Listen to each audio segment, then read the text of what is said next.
All right, kids horrified after finding mom's body. Let's get right into it. There's a Mercedes out here. Some kids are outside. Said their mom is in the car and that she's dead. We'll go to the doctor. The horrific discovery these kids had just made would haunt them forever. Inside the car lay their mother, lifeless, exposed, and stripped of her dignity. For the responding officers, the scene was just as unsettling. Naked, 2 blankets covering her up. When the children were brought in for questioning, they were already deeply traumatized. But what they revealed next was so shocking that even the most hardened detectives were left stunned. It used to be her boyfriend until he beat her. All I remember is hearing she got beat and she got... Damn. It was Friday, March 20th, 2015, at 11:50 p.m. when police received the 911 call. What was I doing March 20th? I think I was playing the game on 2015. Like, not to say it like that doesn't matter. But every time when I see like dates that go back 10 years ago, I always like tend to remember or try to remember what I was up to. You know what I'm saying? I don't know, that's just me. But seeing like when you're a child and you see your fucking mother like dead, I'm pretty sure it does something to you to this day. You know, I'm pretty sure 10 years later now, in 2025, it still fucks with them. You feel me? Seeing that's something they'll never ever forget. And I wouldn't know how that feel. And I just, I hope everything is good with them right now. Officers wasted no time reaching the parking lot of the Stonecrest apartment. Leading the investigation was Detective John Brown, a seasoned investigator with 3 years in the homicide department. The victim was discovered in the rear hatch of a 2001 Mercedes SUV, completely unclothed. Damn. A grim and unsettling sight that immediately signaled foul play. Her body was left in a position that signaled she'd been discarded like an object. Fuck. No keys, no cell phone. Is this first 48 or something? Who's that, Gail? Foreign is checked back to Spence. Michelle. There's got to be like in the victim was first 48 identified episode. as Michelle Damn, Lynn she's Spence, pretty. a 34-year-old single mother. That's fucked up. The kids discovered her. Oh my God. She's pretty as hell. Is this a bruise? Why they got a clip As from first 48, my investigators nigga? examined the body more closely, it became evident that she'd been strangled. The Damn. medical examiner estimated that she'd been dead for approximately 20 hours before being discovered. And it was made by the most unfortunate people possible. 14-year-old Nino and 10-year-old Rion had gone out searching for their mother Michelle when they stumbled upon her lifeless body. Fuck. It was their cries for help that alerted bystanders who called the police. Nigga said 14 and 10, bro. What the fuck? Nah, who would do some crazy shit like this? I'm gonna assume it's her ex-boyfriend, bro. Something. That's sick, my nigga. Like, you just fucked up their lives, literally. Like, it's crazy. They're walking and recognize the van. And then find her in there, and then she goes and find someone to call police. So, as far as we know, there's no reason for her to be in this complex. Correct. Okay. Detectives also learned that Michelle had built a modest life. She worked as a dental assistant in Aspen Dental to support her 2 sons, raising them as best she could. Gorgeous. Her routine was She's quite pretty. predictable, which made her sudden disappearance and violent death all the more alarming. She had no known enemies, yet something, or someone, had lured her to that parking lot on the night she was killed. To truly understand what was happening in Michelle's life before her death, detectives turned to the only people who could shed kids. light on it, her sons, who were still at the scene. What do you want to do with the boys? Gonna need him downtown. See if they can fill in some God blanks damn. about mom. That niggas is worried about bringing them downtown. I know that's your job, but what about what the fuck they gonna do, my nigga? Like, you're not gonna call no family? Like, the fuck? Like, you're not gonna comfort them, nothing? You just gonna send them straight downtown and just ask them fucking questions? My nigga, like, I wouldn't even wanna answer shit. Like, no funny shit. Like, don't even ask me nothing. Don't ask me about nothing. Nothing. Not right now, at least. And mom's behavior and see what the kids can tell us. Nigga, what? The kids are going to be tore up. They just saw their mom dead. But they are our best shot at this point of finding out what happened and who we're after. Detective John Brown began questioning Nino, while in the other room, Sergeant Dave Walker interviewed Rion and his paternal grandfather, hoping to uncover crucial details about Michelle's final hours. Nino, I need you to help me out. When was the last time you saw your mom?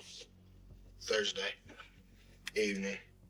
Nino recalled that his mother had dropped him and Rion off at She their got blue father's house eyes? on the previous evening after work. I know she was That OD the when she last was time younger. They saw their mother alive. Okay, so you Yeah, guys rest were in at peace to Dad's her. house Thursday, Friday, come and go. Did you hear or talk to your mom? Is that unusual? Does you guys normally talk to her every day, or? Yeah. After an unsettling 24-hour absence, the boys grew increasingly concerned by Friday night. Unable to reach their mother, their paternal grandfather drove them home. But the moment they arrived, something felt off. Like what? The house was locked, yet inside the lights were on The fuck? and the television played as if someone had just been there. That's weird. But Michelle was nowhere in sight. What made you guys go looking for? I felt like something was wrong. When you got home, your mom's not there. What'd you do? I went to go look for him. I was kind of worried for him. Determined to find their mother, the boys set out on foot, heading south on 129th Street. After walking nearly 2 miles, they spotted the Stonecrest apartment complex where they knew Michelle had a friend. They called out for her, searching the area, but found nothing. Just as they were about to give up, something caught their eye. Michelle's car sitting in the parking lot. Damn. Relief turned to dread as they approached, unaware that in mere moments, they were about to make the most horrifying discovery of their lives. And then you looks in the back, she covers and down just stacked up and feels something. And it's her. She didn't have any clothes on. God damn. Nothing. I ain't gonna lie, little homie's a fucking trooper, bro. That little nigga right there, bro, is a trooper, bro. No funny shit. I ain't gonna lie, bro. A nigga like me, God forbid, if I was to ever see that at a young age, and that's my mother, bro, I would have fucking painted the city fucking blue. Fuck red. I would have painted the whole motherfucking city blue, nigga. If I see some shit like that. I ain't gonna lie, bro. I'm gonna keep it a buck. Cause you gotta think about it, bro. If that's like your only mom, you feel me? Obviously, that's your only mom, but single parent at that, no father. She's doing everything. That's all you know. You feel me? Yeah, you can have family, but this is your mom. This is somebody you go home to and you see every fucking night. You speak to him every single day. You know what I'm saying? Like, nigga, ain't no comparison, bro. Like, nigga, fuck school. I'm gonna keep it a buck. Like, me, that's how I'm feeling at the moment, nigga. Fuck school, fuck everything, nigga. That nigga, whoever did this to my mother has to DIE. No cap. Like, and I'm pretty sure y'all will feel the same way I'm feeling right now, bro. You feel me? Because I got a mom. You feel me? Like, my mom is not, she didn't pass away, thank God. But it's like, nigga, God forbid. You feel me? God forbid shit like this happened to my mother, nigga. I will crash the fuck out and I'll go to jail for 100 years, bro. I don't give a fuck. Overwhelmed That with ass. fear and confusion, the boys ran to find someone to call the police. And it's not even Why being did you go tough. that It's like way? realistic, like real shit. Everybody would do the same. Friend's house? And what's her friend's name? Renee's. And you've been there before? Mm-hmm. Okay. Renez, do you know his last name? Bramlett, How long has your mom known Renez? since I was like in 5th grade. Okay, what grade? That's a you in now? minute. He's probably in 10th. Wait, Okay. what? He's 14 in the 8th grade? That's possible? I thought he would be like, oh, he's 14. Yeah, that's true. 14. Okay. I thought he would be in like high school, like freshman year. He probably has a late birthday. Make it Oh, to he probably got us back. Renez's house or apartment?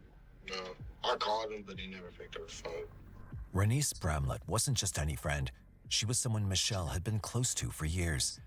And as fate would have it, the 49-year-old man lived in the very apartment complex where Michelle's body was found. Oh, he did it then. He got something to do with it. Detectives couldn't ignore the question, was it just a tragic coincidence, or did he have something to do with her murder? He did it.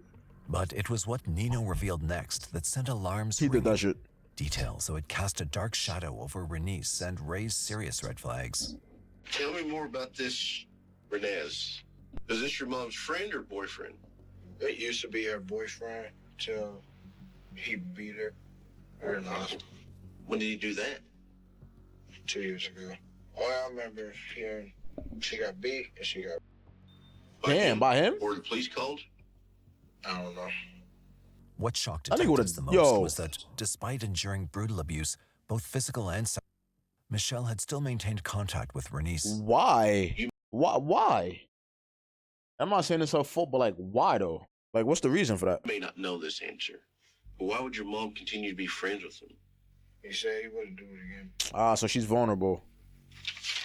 What does that Well, seem like like? I'm sorry to pause. I'm not gonna pause no more. When I think about stuff like that, I tend to think about like maybe he was helping her out. You feel me? Because I feel like, and I'm not a lady. I shouldn't be speaking on this, but I'm speaking on it anyways.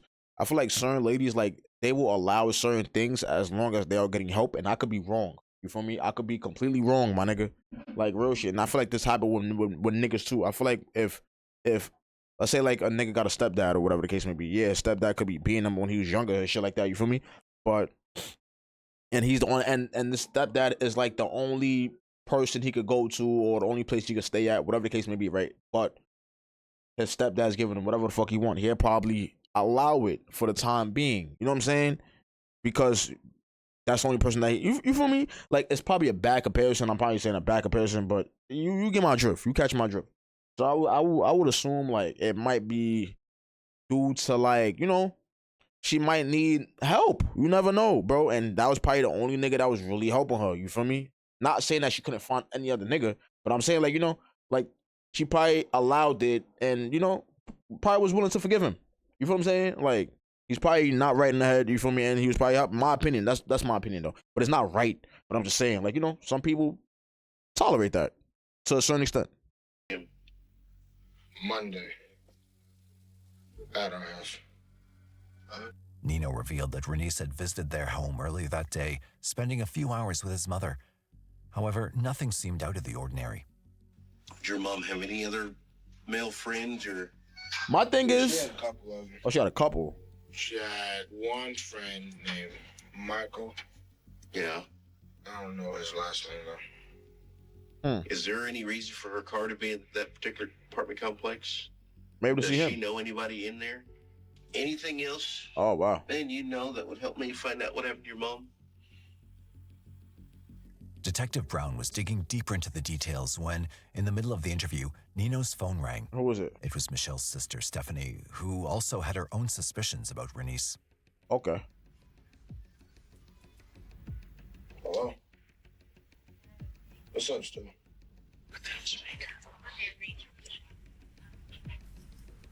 deleted his Facebook page. Oh, he did it.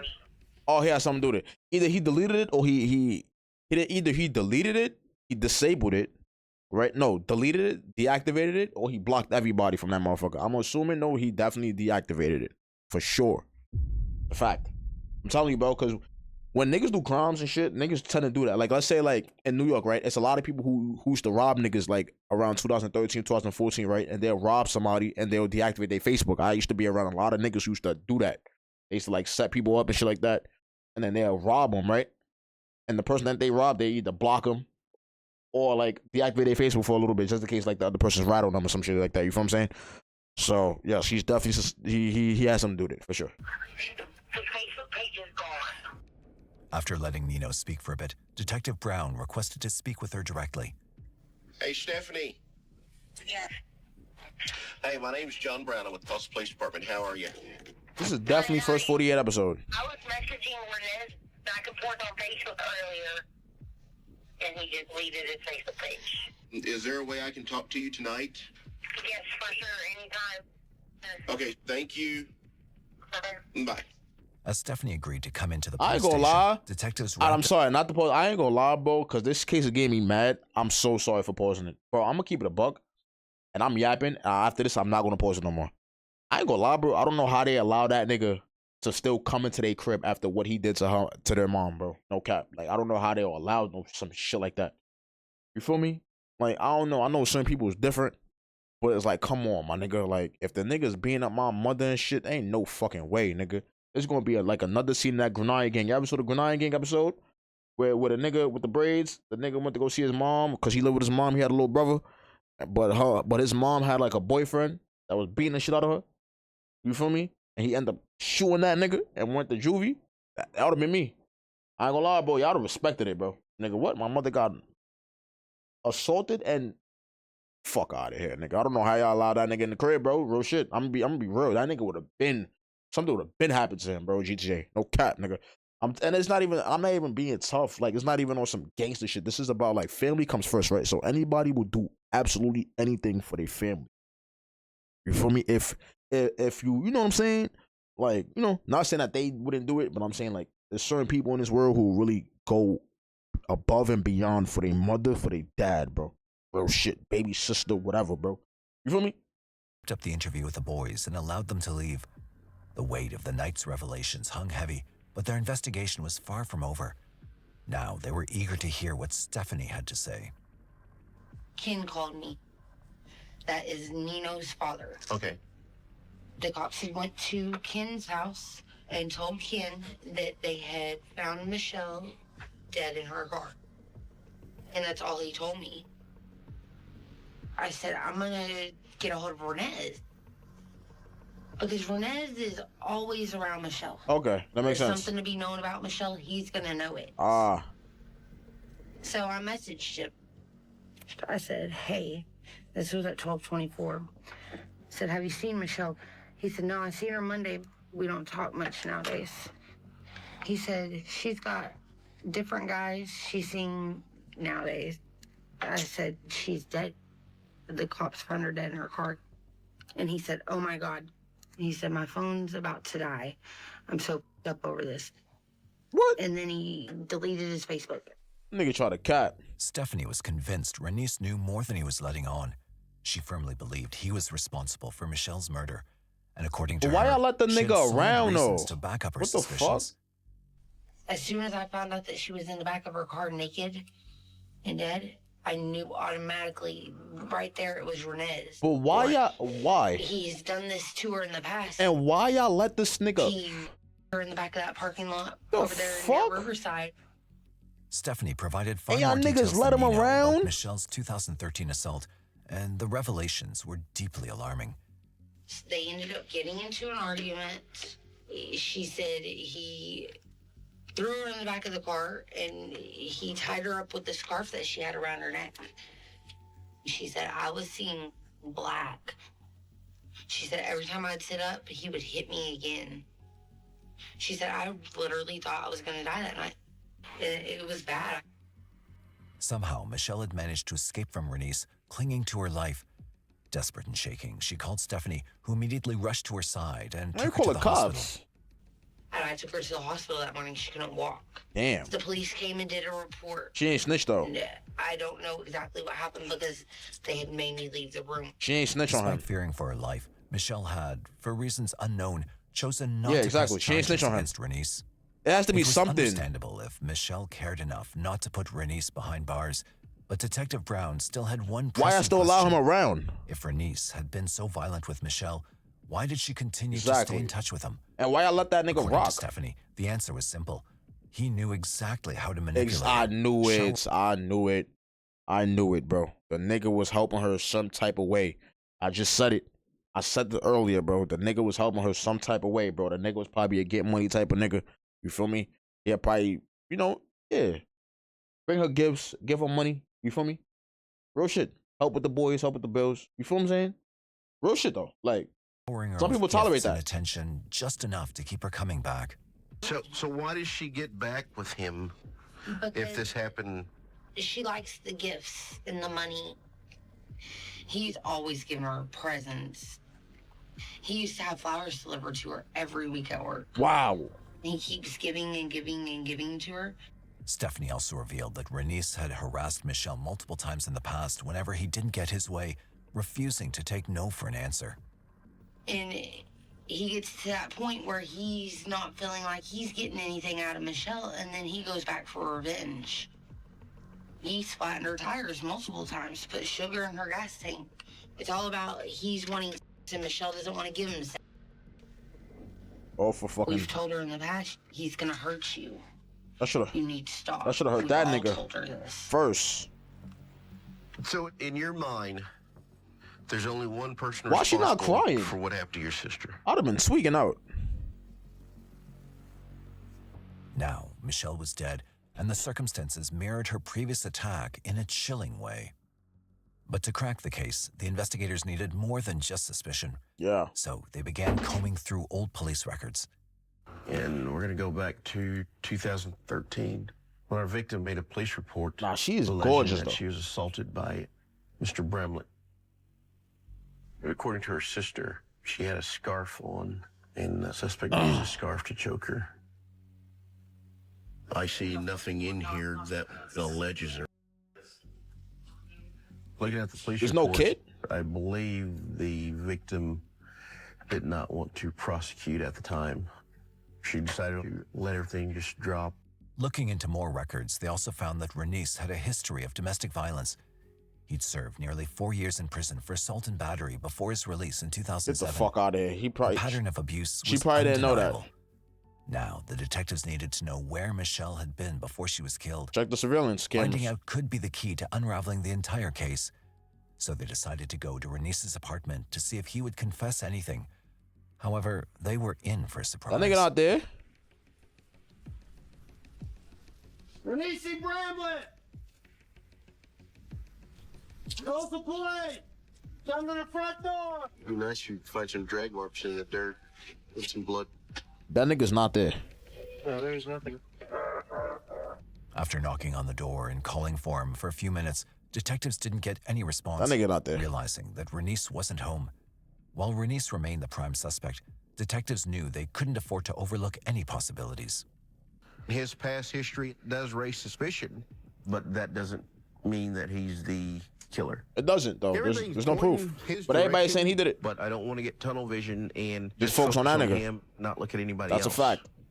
In their pursuit of more leads, investigators returned to the crime scene, hoping to uncover overlooked evidence. They went door to door in the apartment complex, questioning residents about anything they might have seen or heard on the night of Michelle's murder. You see something out here, Hunter? What you have seen before? Okay. You know who killed that lady? No, sir. After scouring the complex for hours with little success, no cams? the detectives were on the verge of calling it a day. Somebody pulled up, though. But just as they were about to give up, one final knock on a neighbor's door changed everything. What they learned next would provide the crucial breakthrough they'd been searching for. Your husband says you may have seen a little something that seemed out to you yesterday? Yesterday, before 2 a little bit, I saw the one is walk out the door, and I saw 2 the bag. According to her, Renice was seen moving out on the previous day with 2 travel bags. She specifically recalled him struggling with a large one, which caught her attention because he seemed to be having difficulty carrying it. It looked like a travel bag with this color. Woman. Okay. I didn't see any woman, any kid. Why have a guy travel with the bag like that? Ah, she's That's smart. what caught my eye because Wow. of the travel bag. I lie. The neighbor hadn't seen Wow. Michelle with Renice that day. While witnessing a man struggling with a heavy bag just hours before murder was certainly suspicious, it wasn't enough to prove guilt. At this point, all the evidence against him was purely circumstantial. Determined to establish a clearer picture, detectives began to reconstruct the timeline. Renice had been seen leaving his apartment at 2 p.m. with luggage, and Michelle's body wasn't discovered until midnight. If Renice had truly left town, it might serve as an alibi. But if he was spotted nearby later, it could place him at the scene around the time of the crime. As they awaited phone records that could either confirm or dismantle their suspicions, detectives received an unexpected call from Michelle's sister, Stephanie, and she had some shocking news to share. What? She says, hey, he turned his Facebook page back on. But it shows that he's in freaking Chicago. Detectives couldn't ignore the glaring red flag. Fuck you doing in Chicago for? Renice's sudden departure right after Oh, Michelle's I know, to get murder. low. If he had nothing to hide, why would he leave town so abruptly? Nigga turned his Facebook Timing on like a seemed far too dickhead. convenient to be a coincidence. It's odd that this lady that he's with ends up dead, and then the next thing you know, he's bolting to Chicago. All these people are saying that Bramlett's the guy and he's violent. Detectives now had a trail to follow. They knew that Renice had gone to Chicago, but how he got there was still a question. His name wasn't on any recent flight bookings, and he didn't seem to have rented a car. That left one major possibility. Train? He took a bus. Oh. So detectives began searching for his vehicle near the bus station. If he had indeed fled the city by bus, he likely left his car behind. Detectives scanned the parking lot, searching for a green Cadillac, They found the it. car he was known to drive. GG's. How about a green Do they break into it? right over here. Got a caddy? Yeah. That's a caddy, dude, right there. It's green. I'm like, Dude, you remember the tag number? yeah. After an extensive search, a green Cadillac was located in the parking lot. But when officers ran the license plate, they made a startling discovery. It's not under his name. It didn't match the registration records for Exactly. Renice's car. However, when detectives cross-checked the vehicle's VIN number, they discovered that the car was registered to Renice. He had deliberately swapped out the plates Huh? using a stolen license plate. Wow, this likely nigga in thought an he was attempt so to evade smart. detection. When the investigators inquired at the bus depot, their suspicions were further confirmed. The nigga was the nigga was better off doing that and spray painting that motherfucker. No cap. No cap. Had indeed boarded a bus to Chicago. I'm looking to see if that guy got on any of the buses getting out of here. March 20th, in the afternoon. Oh, wow. It appears that Mr. Bramlett caught the 2 o'clock bus out the 20th, headed for Chicago. Not a lot of folks, if they had nothing to do with anything, run for any other reason. That's a fact. Change tags on your car. That's a fact. Your car and then take a bus out. That's a fact. With this discovery, police moved forward to securing a search warrant for the vehicle and to search his apartment. Investigators searched for anything that could tie him to Michelle: clothing, personal belongings, even the smallest trace of blood. Car key, cell phone, female's clothes, anything. Super clean. Trash in the trash can. That's it. Unfortunately, even after a thorough search, they found very little. There were no obvious signs of Michelle having been there. The lack of evidence in the apartment didn't rule him out, but it also didn't provide the definitive proof detectives were hoping for. Yeah. You As can do they all that, awaited still be further innocent. forensic results, investigators turned their attention to Michelle's workplace, the dental clinic. Yeah, smart. To see if the nigga pulls up, to see if the nigga, you know, or to see if she talks about him to anybody of the coworkers, you know. Hoped her coworkers could provide And she's a valuable female, insights so she into her probably life does. and any possible threats she may For have faced. sure. Or the nigga pull up to the job acting bugged out. They'd be like, "Yo, what's wrong?" You feel me? For sure. To me was that they dated. She didn't really like him in that way. Oh, They broke wow. up, and he kept coming around, and that was it. He would bring her flowers, and he would bring her presents, and bring her lunch all the time. She is gorgeous. Who is Hey, that? you guys, hey, I'm trying to get rid God. of you. You won't leave me alone. Sheesh. He's doing this. No. She is I told bad. her that he was stalking her, and she was like, "No, we're just friends." Frustration mounted for the she's detectives OD. as every clue pointed to one man, and everyone around Michelle suspected him. But without solid evidence, they couldn't prove it. Yeah. They kept hitting dead ends, especially when it came to physical evidence. Just when it seemed like their hands were tied, an unexpected call from Michelle's sister, Stephanie, brought them a crucial new lead. Like what? I got onto her email. Oh, GG's. And I went into her location recently. Okay, we will head your direction. And I can talk to you face to face. Okay, that sounds fine. Thank you, Stephanie. Bye-bye. Bye. We're still waiting on Michelle's cell phone records, so the GPS information might be the next best thing we can use right now. This was her Gmail account associated with that phone.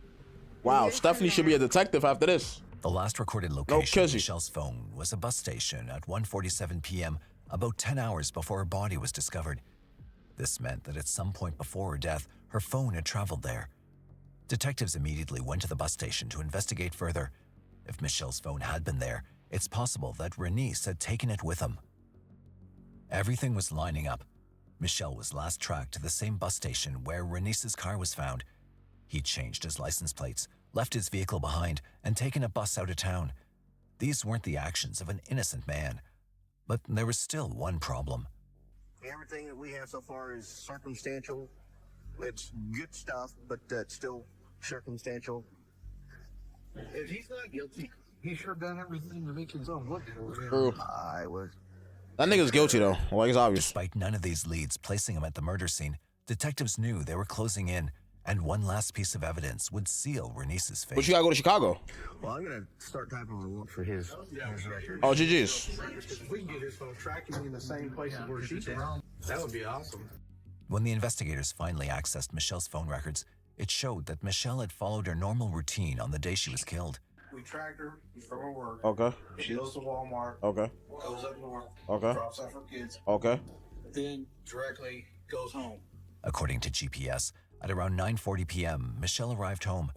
Her phone remained at home until 2:14 a.m. when Why, it suddenly though? began moving south toward the area where her body was later found. And then it Oh, shuts so the off. nigga did it in the There's crib. no activity until 8:44, and we get another hit, putting it right next to his apartment. Oh yeah, he did it. He's done. Yeah, this is where his apartment is. Her vehicle is actually found right in here. So we know her vehicle's there. We know her body's in that vehicle, but her phone's GPSing right off his apartment. And then 1:47 p.m. is the last hit we had on it. They're right in front of the bus station where he got his ticket. Thank goodness for sister hacking into her What? GPS. Put a Dude, brick, I think we're almost there. dude. When Renice's She's phone the records- reason why y'all niggas is even being the case. Y'all would have found it eventually, but she's the reason why y'all niggas found caught on, nigga. The fuck? Y'all better give her a job. What? No cat. finally came in, the picture became even clearer. His phone was traced to Michelle's home at 11:30 p.m., and from there, both phones traveled together right up to the bus station. We think that what he did was he killed her, put her in her car, took her car down to that complex, dumped the body, went back to his apartment, which is right across the street. Then we believe he walked back to her house to get his vehicle. This was the breakthrough detectives Damn. had been waiting for. A comparison of Michelle and Renice's phone records revealed that he'd taken her phone after the murder, likely to mislead investigators or erase digital evidence. He then disposed of it at the bus station, attempting to cover his tracks. With this sequence of events in place, detectives believed they had enough probable cause to arrest him. The final step was securing approval from the district attorney. Detectives compiled their findings and presented them to the DA, who reviewed the evidence and agreed that it justified an arrest warrant. The problem, however, was that Renice was already gone. The case shifted from solving the crime to hunting down a fugitive before he could vanish for good. Yeah. We believe Mr. Bramlett is in Chicago. What we'll do now is make contact with local authorities in Chicago and see what we can do to assist. Oh, they're gonna find that nigga ASAP. He don't even know what's 2 going weeks on. after Michelle's murder, detectives obtained a material witness warrant for Renice, granting them the authority to take him into custody if found. As part of their efforts to track him down, they turned to someone who might have crucial information: Renice's son, Nigga got a Rondez. son. If Renice had made any Yeah. contact with his family, they needed to know. So, how do you know Michelle Spence? My dad. This is what this is about, her passing. Just heard about that. That's sad. I was pretty much crying Where'd you hear Get about the fuck out on of here. Facebook. that? Does your dad know about Michelle? Nigga said I was I crying. think so, he should. My dad called me about a couple days ago. Said he got a job in Chicago.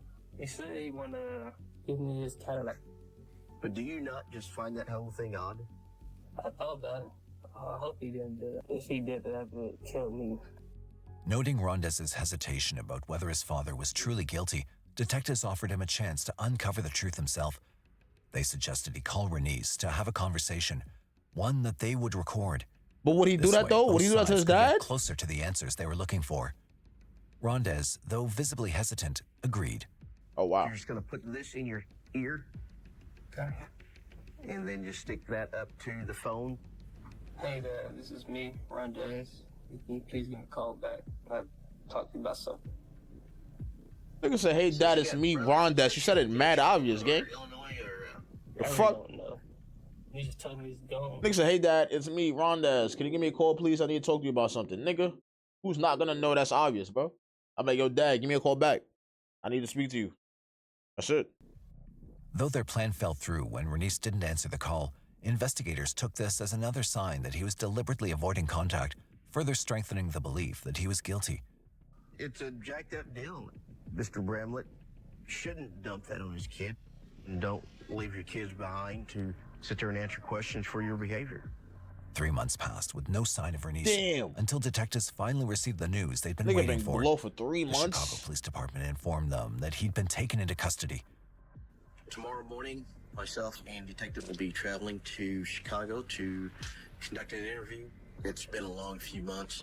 I'm glad that he's actually located and we actually get the chance to go talk to him. Detectives immediately traveled to Chicago to interrogate him. They didn't expect a confession, but they needed to hear his version of events. However, Oh, during and interrogation, you in Chicago. You in Chicago, my boy. You talking about you got that charge on you? They might be on your ass, nigga, on Farnham Grave. His story took a completely unexpected turn. What'd he say? He says, man, I loved her, but I didn't do this. I was at work Thursday. I got a text from her saying, would you come out and see me? I didn't. I said I went home, stayed there at my house the This nigga's entire capping. time until I decided to go to the bus station next day. Well, the phone records tell a different story. It goes completely against his statements. I was never here. I was never there. Well, his phone is showing where. But they got no proof though, This right? kills his story. Where's the proof at I though? think he's done. Well, we didn't get a confession from him. However, he gave us a story. Now that he's locked into that story, and the story he gave doesn't jive with any of the information that we have. Every location contradicted his statements. Although Renice refused to confess, detectives considered his interview a success. Okay. By locking him into a version of events that contradicted the evidence, they could later use his own words against him. With no way to explain away the data, he had cornered himself. We really don't know what happened to Michelle that night. My belief is that as Mr. Bramlett assaulted her, strangled her, and then put her in her vehicle and drove her off. What led to that, I don't know. It's unfortunate that the kids found Mom. Hopefully with time, they'll be able to get rid of some of the pain finding their mother. Nigga, that's a pain you will never get rid of. What the fuck? Hopefully they'll eventually be able to get past this. Shortly after Renice was extracted to Tulsa, his DNA was collected as per protocol. Oh, he's done. Detectives met with him, hoping he would reveal Oh, something. he's done. But he remained completely indifferent. You'll open up for me? That's it. Any questions for me, Mr. Bramlett? I need to see right there until we're ready to go. So, In September 2016, Oh, he's the trial fraud. of Renice Bramlett began. Nigga, with the the trial? prosecution building its case built on digital footprints. Although they lacked physical evidence, a web of circumstantial evidence only pointed in his direction. Renice surprised everyone by taking the stand in his own defense, spinning a desperate tale. Wow. He claimed he and Michelle had used PCP that night, that she left to meet a dealer, leaving her phone with him.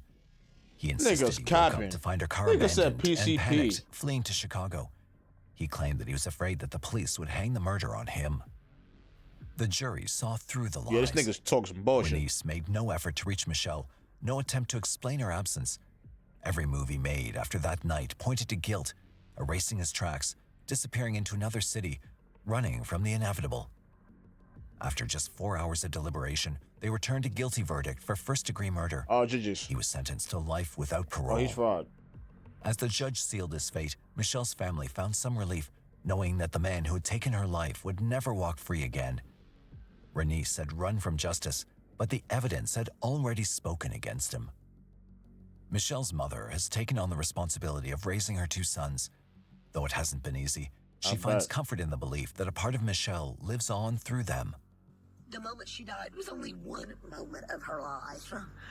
All the other years we had with her, all the fun things we did, all the things It's she fucked did as up. their mom, those are the things we're going to remember. Wow, that's fucked up. I'm not gonna lie. What to say? Like, what do you say in that situation right there? There's nothing to say, bro.